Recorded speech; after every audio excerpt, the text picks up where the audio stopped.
IBM, helping people to share information around the world, is pleased to have made this program possible. IBM.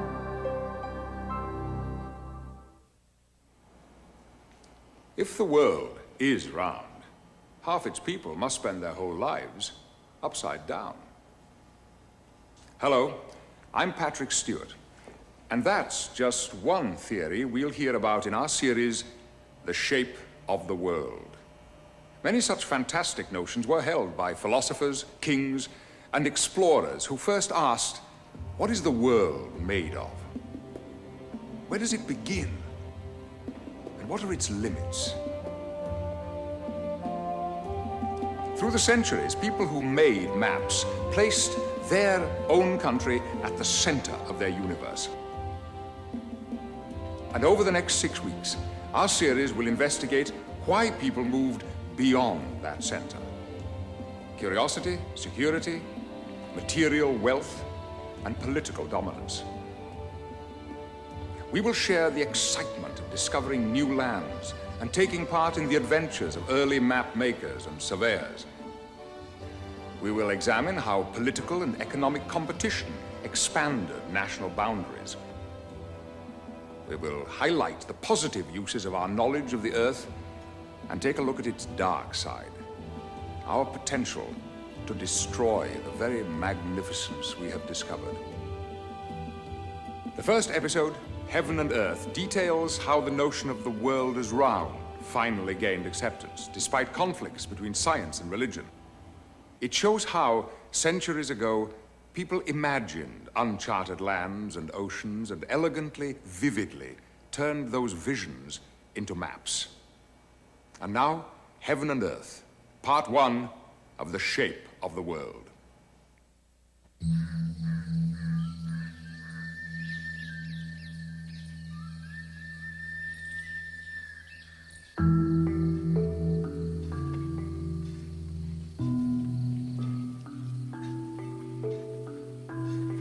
In the heart of Java, a unique ceremony is about to begin. The Dukan, or holy man of Chiela village, climbs slowly in the tropical heat to the ancestral graveyard on the slopes of the volcano. The Dukan must seek and be granted the village ancestors' permission before this ceremony can begin. This year, he is initiating his grandson into these ancient rites. The Dukan's preparations are a mixture of Islamic ritual and local folklore. He chants passages from the Quran, while, with a bundle of coconut hair, a dash of incense, and a touch of Eastern magic, he invokes the spirits of the ancestors.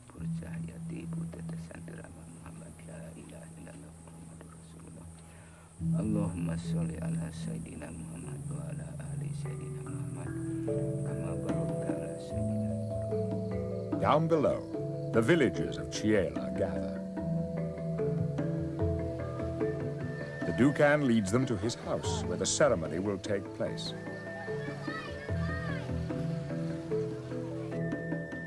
Here, once every year, the village unveils and worships its most sacred and time-honored possessions.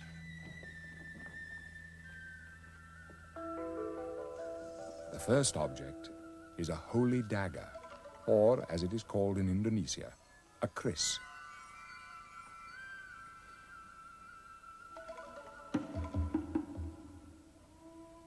But most revered of all, the climax of the whole event is this. It's a map, but no ordinary map. This fragile piece of cotton, over 400 years old, shows how the villagers of Chiela once interpreted the world around them.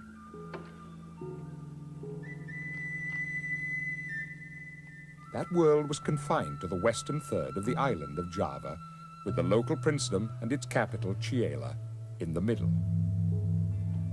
The map was commissioned by the prince himself. For him, it was a symbol of power. there for everyone to see, the territory which he possessed.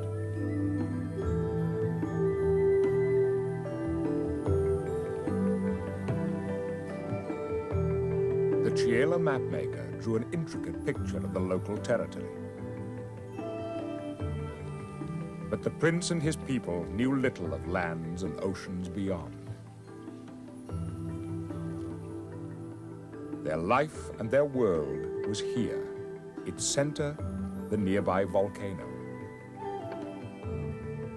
This is the story of an immense challenge, how different peoples through the ages revealed and mapped the world, from the native village to the entire Earth and universe beyond.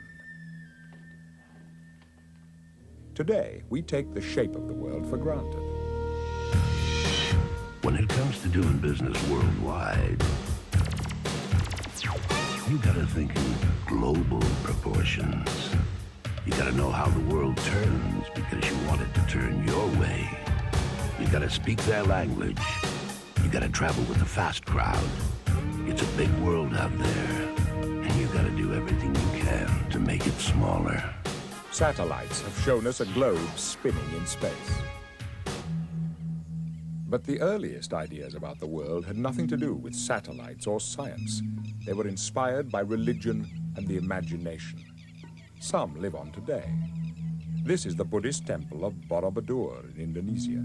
Its galleries recall stories from the scriptures and the lives of the prophet Buddha.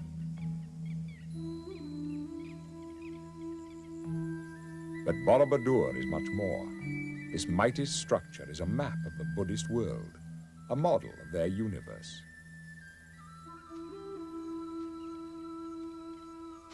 This universe is built on 3 levels. At the bottom is the earth, where man is trapped by his desires. In the middle, he learns to conquer these material temptations.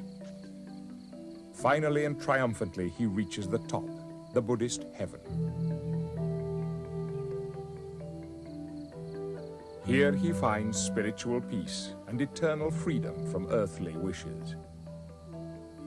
He has reached the destination for pilgrims who travel the imaginary atlas of the Buddhist world.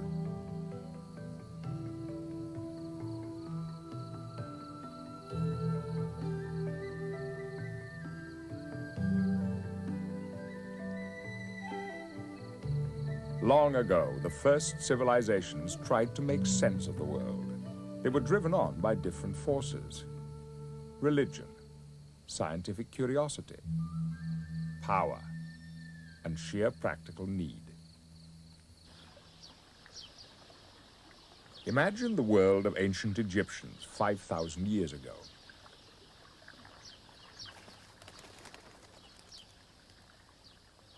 Then, as now, the River Nile dictated Egyptian life.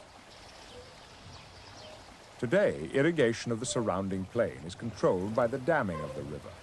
But in ancient Egypt, it depended on the natural flooding which occurred every year, the result of rains in the faraway mountains, where one branch of the river had its source. This flooding could bring life, or sometimes death, to the crops of the fields.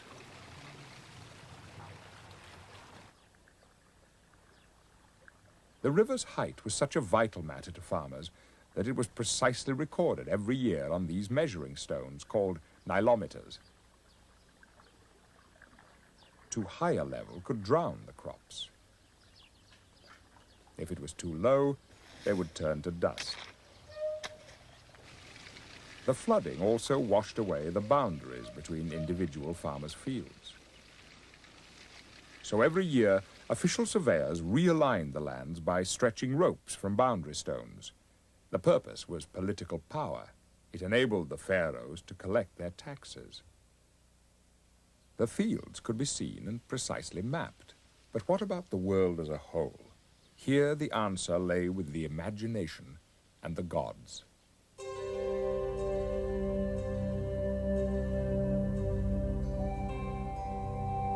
The goddess Nut was the mother of the sun. Every night she swallowed it, and at dawn she gave birth to it again. Some believe the sun journeyed across the heavens in a splendid celestial boat. others that a gigantic beetle rolled the sun before it.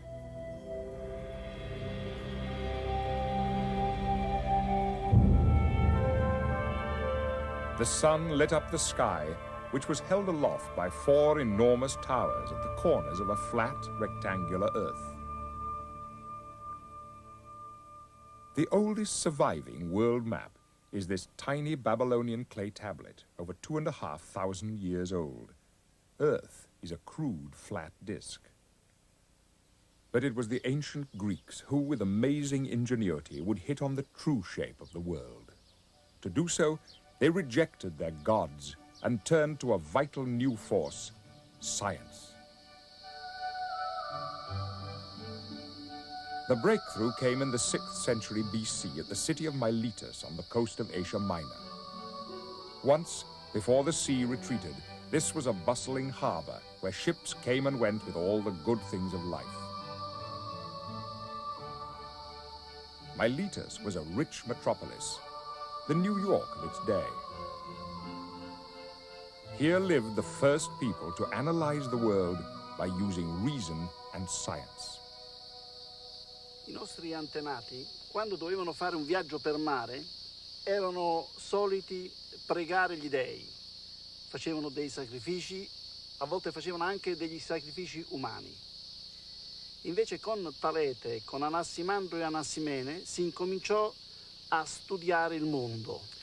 Talete insegnò ai naviganti a guardare il nord, a indovinare dov'era la stella polare. Anassimandro disegnò la prima carta geografica. Insomma, questi filosofi cercavano di capire com'era fatto il mondo. Oddio, dicevano anche delle grandi sciocchezze. Per esempio, Talete pensava che il mondo fosse una zattera sul mare. Anassimandro invece se lo immaginava come una torta sospesa nel cielo. Ma non è molto importante le loro risposte, quanto importante era il fatto che si ponessero certe domande. These scientists asked what the world was made of and what did it look like. But rooted on Earth, unable to see beyond the horizon, the answer seemed impossible to come by. The Greeks had one wish that has straddled the ages. From the skyscrapers of New York to the medieval spires of northern Italy, people have always wanted to climb high and look down on Earth. The engines are on. 4, 3, 2, 1, 0. We have commit. We have liftoff. Liftoff at 7:51 a.m. Eastern Standard Time. Tower clear. Finally, just over 20 years ago, that improbable ambition was achieved. In December 1968, the astronauts of Apollo 8 broke free from Earth's gravity. As they made their epic journey around the moon and back, they became the first human beings to see the world as a whole. Well, children's first experience with the Earth is as infants crawling around on the floor. It seems to be flat, and yet when we're in preschool and early education, we're introduced to the thought of the round globe. It's usually sitting up on the teacher's desk. North is always up. The countries are individually marked and colored in different colors. And this sinks in and goes against our intuition of the flat Earth. I was surprised on our flight that even though I had been trained as a pilot, as an astronaut, as a scientist, indeed, about that the Earth was round, it wasn't until I actually looked back and saw the Earth floating in space about 25,000 miles away that it sunk into me, deep into my subconscious, that indeed the Earth was round. It was a individual globe floating out in space.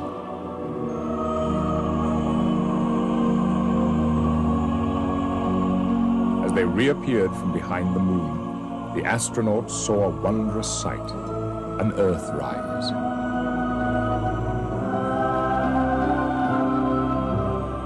But the ancient Greeks had no opportunity to see such a spectacle. How then could they unravel the mystery of the world?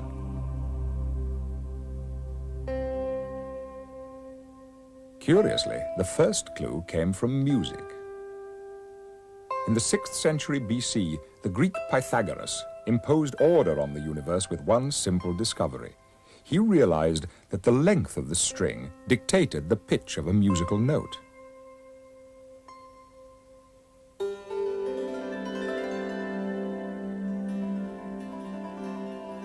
From this, Pythagoras constructed his ideal universe based on musical intervals.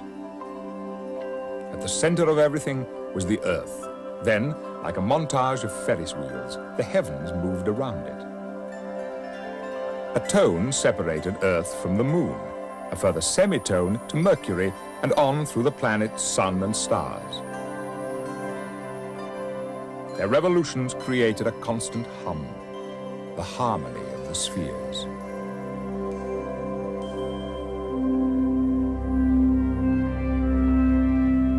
This is the one and only surviving model of the universe which developed from Pythagoras' leap of the imagination. This celestial globe in Naples is the universe as if we were looking at it from the outside, with Earth at the center.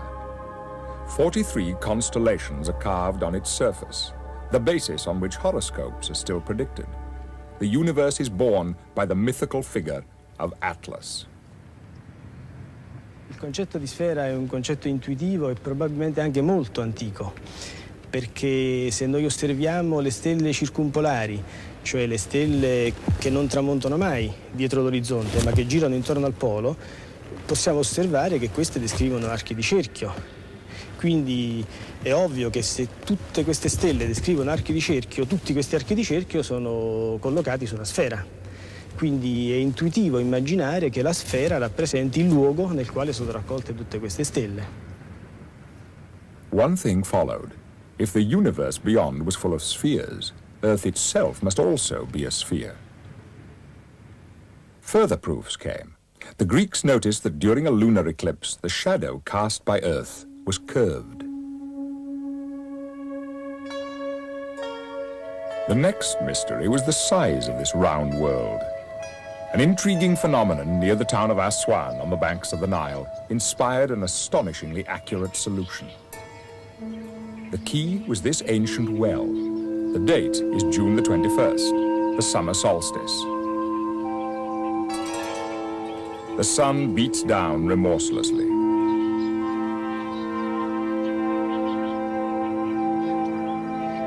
In the 3rd century BC, a Greek named Eratosthenes had heard that at midday the sun shone directly overhead, leaving no shadow as it beamed into the well.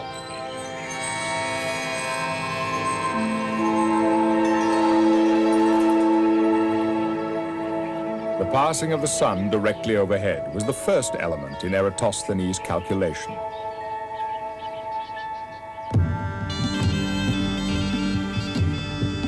The second was a distance, worked out by camel. The port of Alexandria was 50 days' camel ride to the north of Aswan, about 500 miles, as a camel traveled 10 miles a day. The third element was a pole called a gnomon. With it, Eratosthenes measured the length of the sun's shadow also at midday on the very same date, June the 21st, in Alexandria. With the well, the camel distance, and the angle of his gnomon's shadow, the ingenious Eratosthenes worked out that the world was 24,663 miles round, only 200 miles outside the true figure we know today.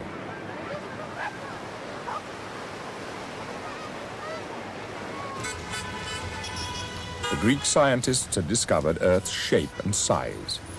Now they gathered here in the city of Alexandria to answer the next burning question. What lay on Earth? What lands? What seas? These questions could only be answered by piecing together the stories and observations of travelers and merchants.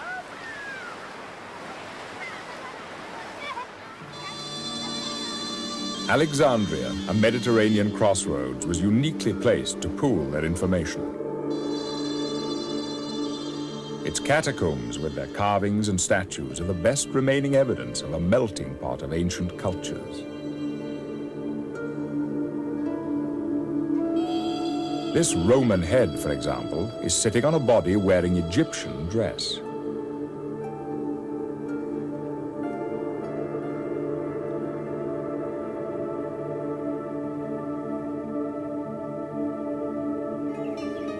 Above all, Alexandria housed the royal library.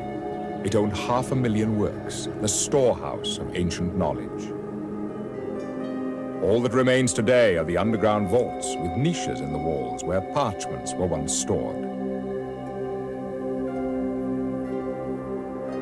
While most of these manuscripts disappeared, the reputation of one man who worked here in the 2nd century AD would last forever. His name was Claudius Ptolemy. His fame rests on the writings he left behind. One was called the Geography. In maps later recreated from his calculations can be seen the world of Ptolemy, the peak of Greek learning.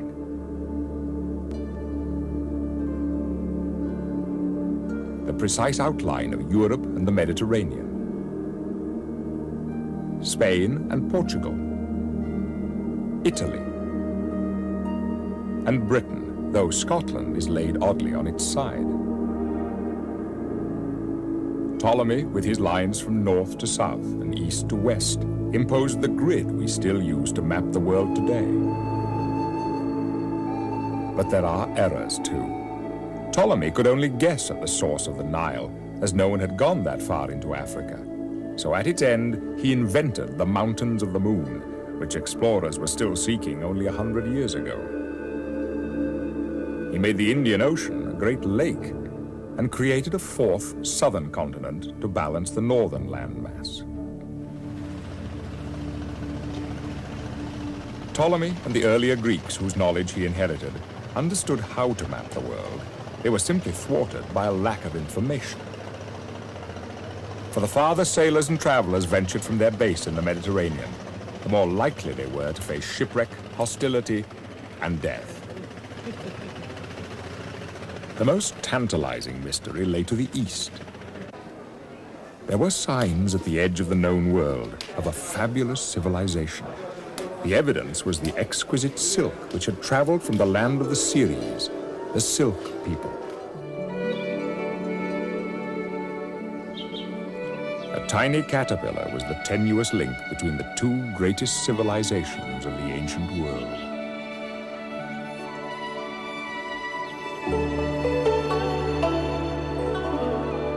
China, Chung-ko, meaning the Middle Kingdom, proud, introverted, splendid in its isolation.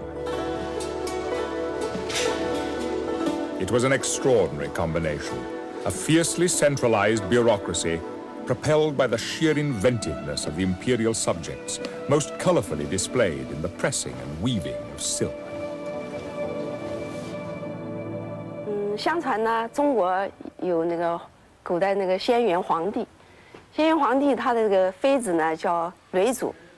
有一次呢，他就在花园里玩，那么这时候有一个宫女呢就倒了一杯水端给他，那么恰好呢从树上不知道什么掉下一个东西，这个呢就是蚕茧，那么他就拿那个手拉了一拉，就有丝出来，那么这个丝呢就是说，好，这绸了。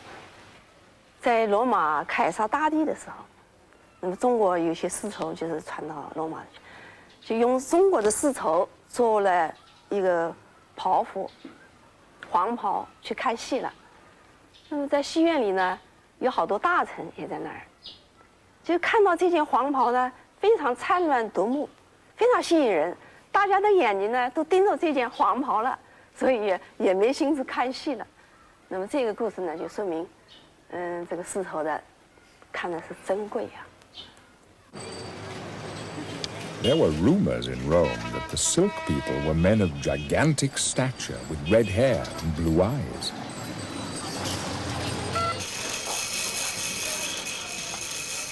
Then came news of a city called Thyni, which produced the silk.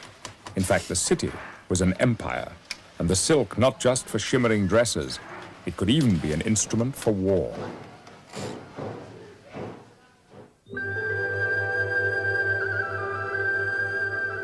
The story goes that the Emperor of Wu often lamented he'd not conquered two nearby states.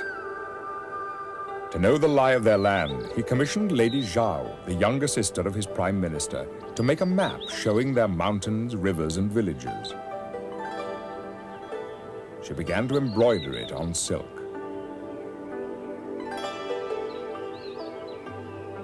As she sewed, it suddenly struck her that the warp and weft of the silk provided the ideal coordinates for a map grid. Thus goes the legend, a new accuracy was born. There was one huge difference between this and Ptolemy's maps. The Chinese grid was designed for a flat, not a round Earth. Earth, said the Chinese, was square like a chessboard. Some scholars challenged this idea. How could its four corners be fully covered? Would not the seas and earth slide off its square edges? But the orthodoxy stuck, as did Chinese introspection. China was in the center of the world. A few neighboring lands like Japan were acknowledged, but beyond were only barbarians.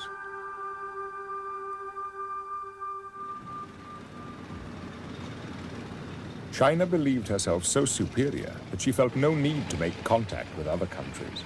There was plenty of food and an expanding network of canals for transport and irrigation. While Chinese ideas of the world were blinkered, the ability to map her own lands was unsurpassed. This stone carving made in the 13th century AD is a superbly accurate map of the silk city of Suzhou, the Venice of China. Back in the 3rd century, a new precision had been ordered by the government official Fai Su, the Chinese Ptolemy. In his writings, he banished absurdities, irrelevancies, and exaggerations from map-making.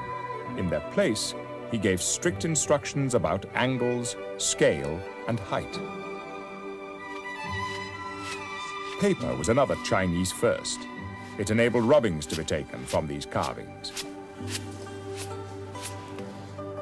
The first printed maps appeared in China hundreds of years before the Gutenberg press started printing Bibles in Europe. All of this ingenuity was performed in the service of the emperor. Maps were a vital tool of government. If the empire could be precisely seen, it could also be controlled. Maps came in all shapes and sizes. Science was beauty, and beauty, science. For over 1,000 years, Chinese expertise was unrivaled. For back in Europe, the world created by Greek science was giving way to the dogma of a new religion.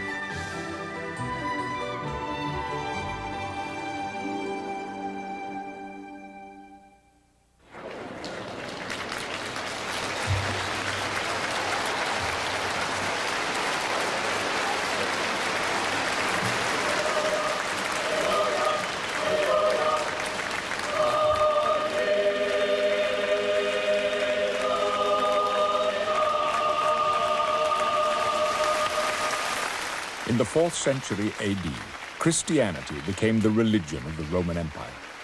100 years later, Rome was invaded by barbarians and destroyed.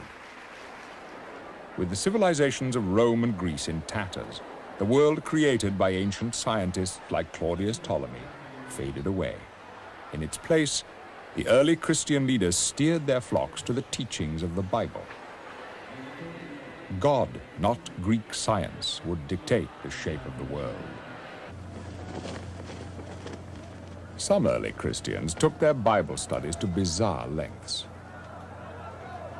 Most notorious was a merchant called Cosmas, who returned to Alexandria at the end of the 6th century after years of trading in the East.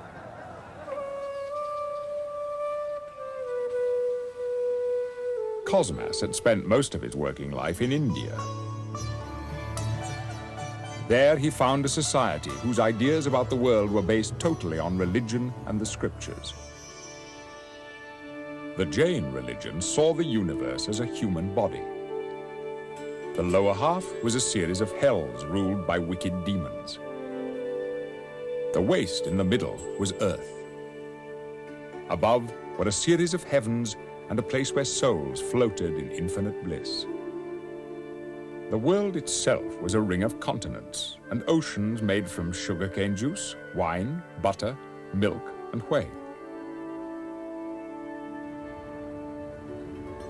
After his years in India, Cosmas retired to a monastery in the Egyptian desert. Fired by these religious visions from the East, he decided to shape his world from the Bible. Cosmas based it on St. Paul's statement that the tabernacle of Moses, the tent in which the prophet had lived in the wilderness, was a model of the earth. This was the result. Cosmas's crazy cosmos. A vast box like a traveling trunk. Its lid, the vault of heaven from which God surveys his works below. At the north is a great mountain around which the sun moves, causing night to follow day. Above all, Cosmas brought back a flat earth. Greek science had said the world was round. Rubbish, said Cosmas. Just imagine what might happen if there really were people who lived on the other side of a globe. They would spend their whole life upside down, and, more likely than not, they'd end up falling off the earth. If you'd told Cosmas that 1,500 years later you could sunbathe on Bondi Beach in Australia without falling off the bottom of the world, he'd have said you were mad. In fact, the very idea of a fourth undiscovered continent, which Ptolemy had suggested, was anathema to Christians, for it went against the teachings of God. Had not the Bible said that after the flood, the world's 3 continents had been divided between Noah's 3 sons? These were awkward questions, but some priests did try to combine Greek learning with the Bible. In Spain, the 7th century Archbishop of Seville, Isidore, came up with a compromise world map. East was at the top of a simple round world with just Asia, Africa, and Europe, 1 continent for each of Noah's sons. But Isidore set little store by earthly concerns. He preferred to speculate on more exciting mysteries, like the exact location of paradise, the Garden of Eden. Hizo una descripción maravillosa. Les voy a leer lo que escribió.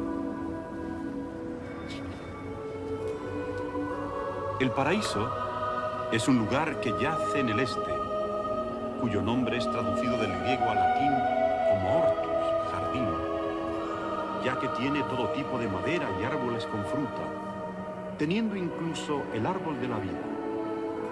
No hace ni frío ni calor. Hay una temperatura de primavera. Desde el centro del jardín, una fuente se precipita regando todo el jardín y dividiéndose se convierte en el lugar de origen de los 4 ríos. Acercarse a este sitio le está prohibido al hombre tras su pecado, ya que ahora está rodeado de todos lados por una flama, como una espada, quiero decir, que está rodeada de un muro de fuego que llega hasta casi el cielo. But where exactly was paradise? The quest to find it became the greatest wild goose chase of Christendom. Everyone was at it: monks, sailors, travelers, explorers, and merchants. Some said it was an island in the Atlantic, others that it lay off the coast of China. One of the best paradise stories happened just 100 years ago in the Seychelles Islands of the Indian Ocean. In 1881, the English soldier Charles Gordon was posted to the Seychelles. There he found time to pursue two lifelong interests. One was religion, and he was a Bible fundamentalist. He believed that every word in the Bible was true, except occasionally he was able to prove it not true. And the other was surveying. As a Royal Engineer, he was a trained surveyor, and he had a lot of experience of exploring and map making in Central Africa. So these two interests led him irresistibly to the great puzzle of the time: where was the Garden of Eden?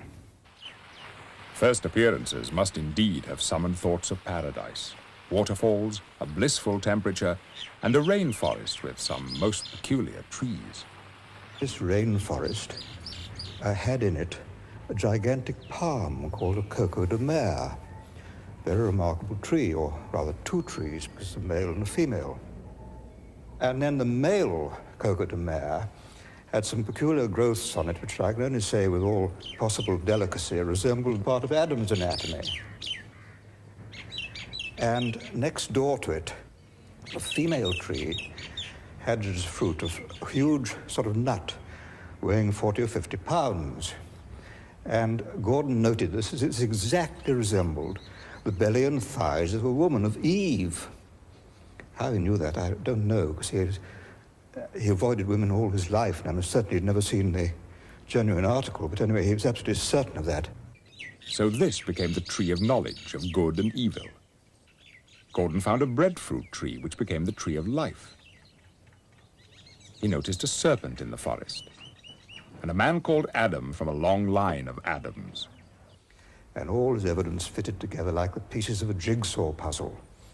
And he was able to write to all his friends, sending photographs and anatomical and botanical drawings and maps, saying that the mystery was a mystery no longer. I have settled the Garden of Eden. Paradise was one tantalizing detail in the map of the medieval Christian world. A more important influence was the needs of pilgrims. Pilgrimage was becoming big business in the 12th century. The Crusaders had recently reconquered the Holy Land and made it available to Christian pilgrims. And with the increase in pilgrimage traffic came the guidebooks and the maps. One such map was produced by an English monk, Matthew Paris of St. Albans, in the 13th century.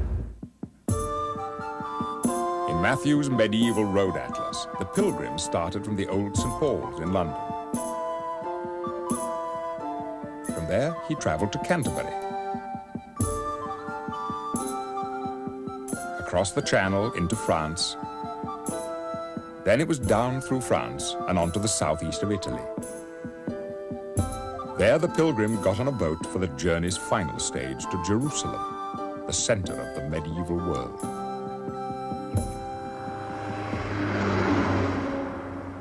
Vézelay in northern France was a star attraction on Matthew's route. It was the ideal place for the world-weary pilgrim. Its cathedral seemed to reach towards the heavens themselves. Looking back at Earth below, the spiritual world did indeed seem to triumph over the physical.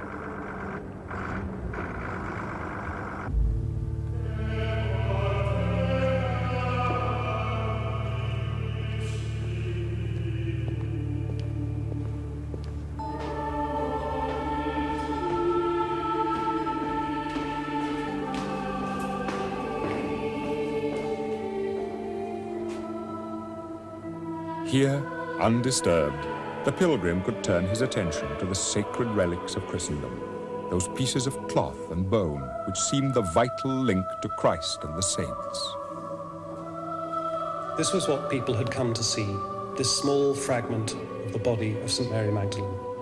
Mary, a penitent sinner like themselves, who had known Christ personally, who had washed his feet, dried those feet with her hair. To be in the presence of this fragment was almost like being in the presence of Christ himself. The emotions it engendered would have been absolutely overwhelming. Matthew Paris's map could get you to the relics, but what about the world as a whole?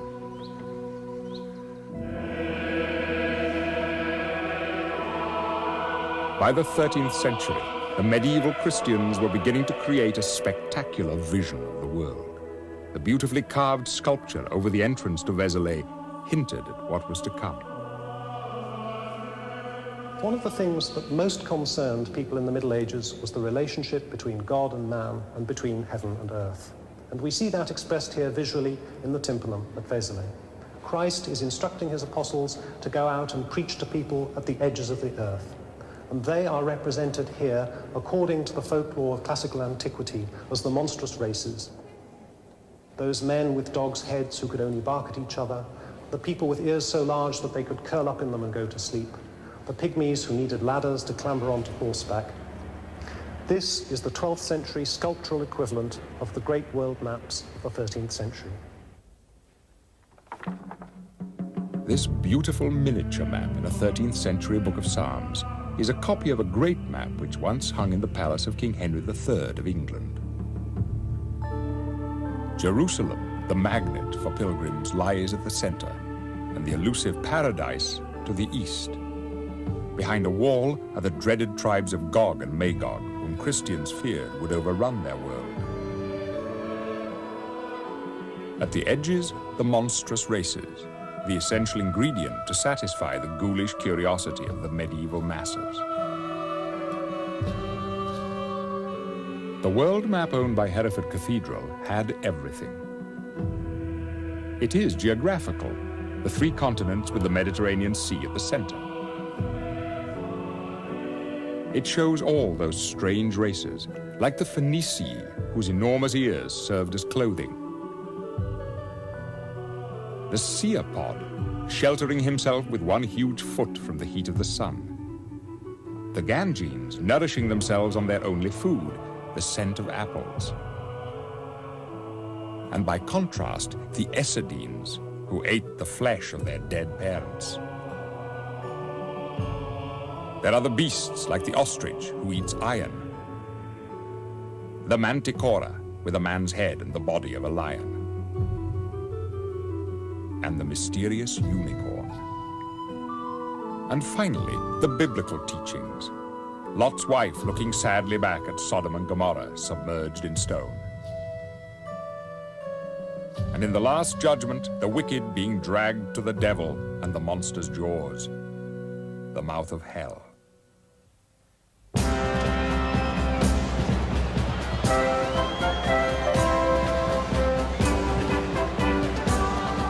There was one final element in medieval maps, the display of power.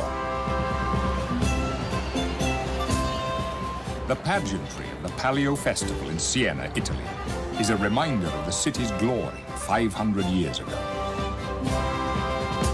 Era un periodo di grande espansione territoriale per la Repubblica di Siena e di politica militare piuttosto aggressiva nei confronti delle vicinanze, tanto che alla metà del 300 appunto aveva conquistato, diciamo, la maggior parte del territorio che poi costituirà la Repubblica di Siena. At this time, the Great Council of Siena, which met in this room, commissioned the famous painter Lorenzetti to paint a map. It was later destroyed, but once it showed Siena with all her possessions.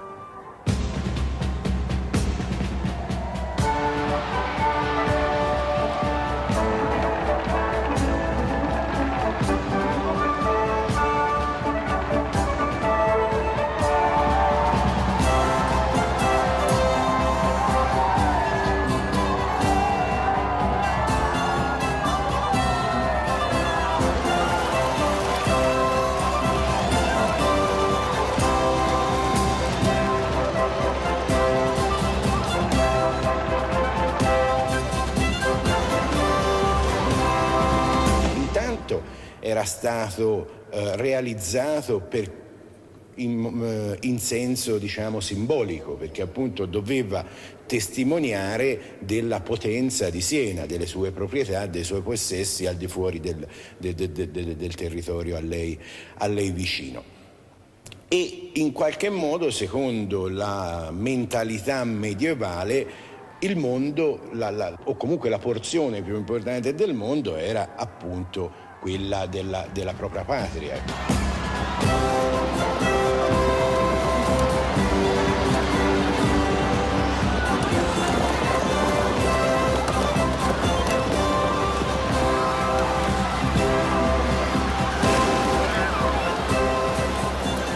medieval world shaped by religion, myth, and power. But to where had the science of Claudius Ptolemy disappeared?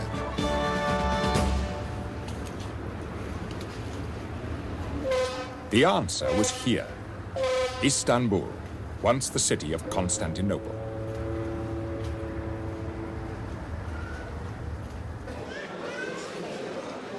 The city was named after the Roman Emperor Constantine, who made it his headquarters and capital. Here he gathered treasures from all quarters of the Roman Empire, from Greece, Italy, and Egypt. Among them were the books of the Greek philosophers and scientists. At the end of the 13th century, there lived a monk called Maximus Planudes, who spent all his spare time from the rigors of monastic life scouring the bookshops of Constantinople's bazaars for the works of the ancients. Many had lain dusty and unread for centuries. Some had been gnawed by rats and were only rescued by the monk's painstaking restoration. Then, in 1295, he found the one book he had been seeking above all others, the Geography of Claudius Ptolemy. It was the geographic scoop of the millennium. For 1,000 years, Ptolemy's science had been appreciated and used only by the Arabs. Now, from his monastery in Constantinople, the Christian monk Planudes would reintroduce Ptolemy to those Christians of Europe who had for so long thought ancient science to be unworthy of a holy man's consideration. Planudes even wrote a poem to celebrate his great discovery. When the sun rises, all the sheen of stars is covered, and the moon forthwith draws back its ray of light. So this geography, now rediscovered, sheds on earlier ones a veil of night.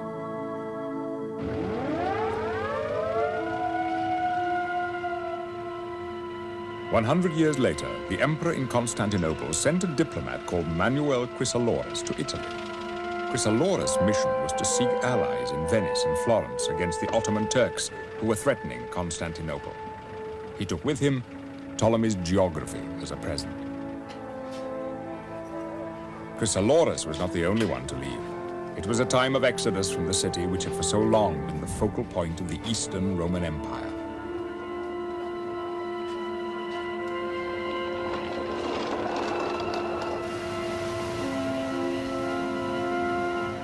This flight had one bonus.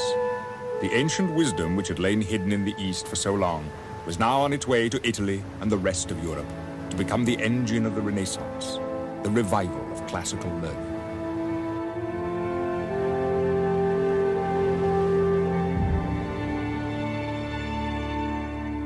For the Christians left behind in Constantinople, disaster struck, and in May 1453, the city fell to the Turks.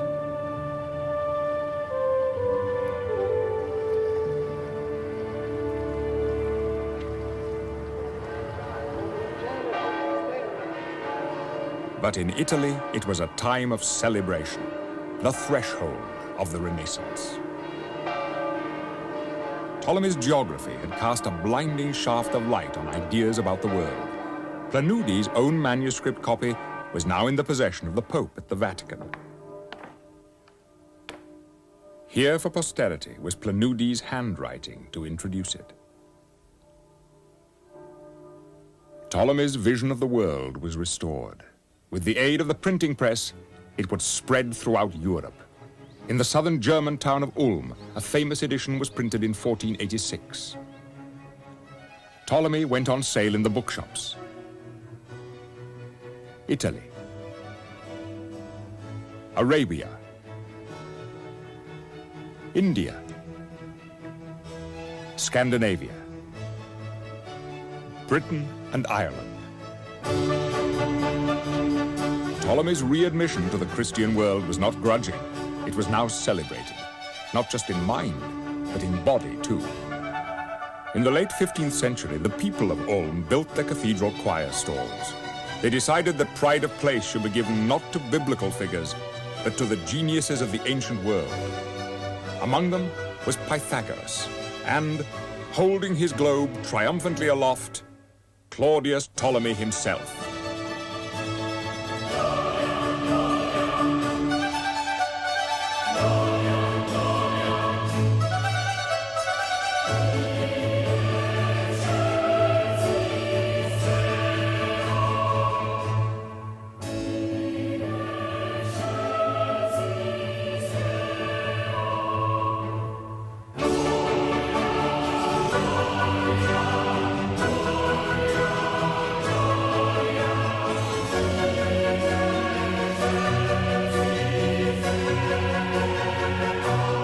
The worlds of God and ancient science had come together. But soon, new discoveries would change everything. The exotic East was within the grasp of European sailors. Great swathes of the three known continents were on the verge of being opened up.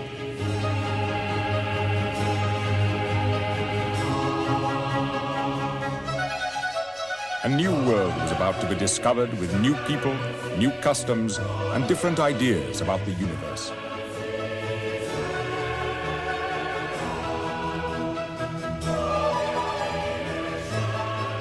Ptolemy himself had always wanted to create a complete picture of the world, but he lacked the necessary information.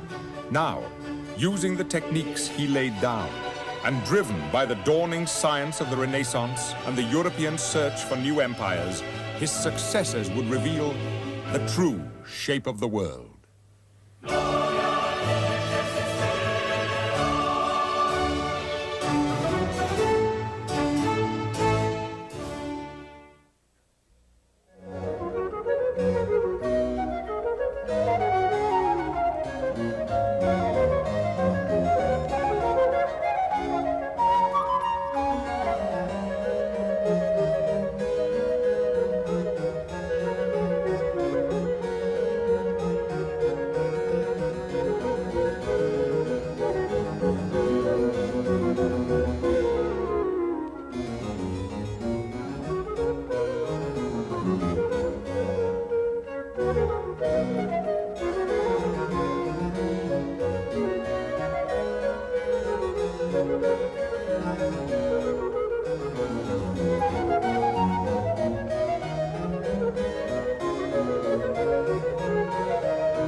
IBM, helping people to share information around the world, is pleased to have made this program possible. IBM.